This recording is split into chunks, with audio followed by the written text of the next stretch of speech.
اوئے اوئے او یہ چاہتے ہیں کہ ہمارے پاس جو میزائلیں ہیں ہم ماریں, ادھر آئرن ڈوم میں وہ ضائع ہو جائیں, ہم ادھر انڈیا سے بھی جائیں. جماعت اسلامی والے, TLP والے ملین مارچ, اچھا بھی ملین مارچ کر کے تم جاؤ نا, پھر ادھر منہ کرو. بات یہ ہے کہ ان کی ٹیکنالوجی جو ہے, ان کے پاس اسرائیل کی ٹیکنالوجی بھی ہے, ڈیفنس میں ہے اور کمیونیکیشن سیکٹر میں. اسرائیل کو تو فلاپ کر دیا یہ حماس نے, ان کے آئرن ڈوم بٹھا دیا. نہیں, پہاڑ بھی بٹھا دیا تھا. نہیں, غلط بات ہے, آپ غلط بیانی کر رہے ہیں. آئرن ڈوم ان کا انٹیکٹ ہے, ان کا کوئی میزائل یا کوئی ابھی جو یہاں پہ بھی یہ فتوے اور یہ جماعت اسلامی والے اور TLP والے اوئے اوئے او یہ جو ہے ادھر ملین مارچ, اچھا بھی ملین مارچ کر کے تم جاؤ نا, پھر ادھر منہ کرو.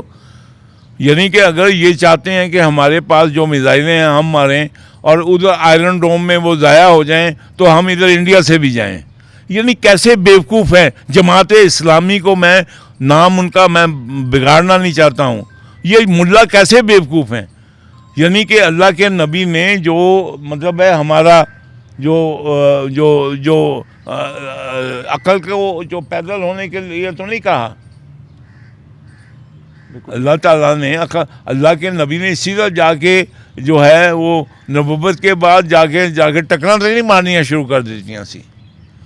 سو دا تھنگ از کہ الحمدللہ جو پاکستان آرمی ہے, پاکستان ایئر فورس ہے, پاکستان نیوی ہے, ہم الحمدللہ جو انڈین تھریٹ ہے ہم اس کو نہ صرف کاؤنٹر کر سکتے ہیں بلکہ ہم انڈیا کے گھر میں جا کے اس کو نقصان پہنچا سکتے ہیں.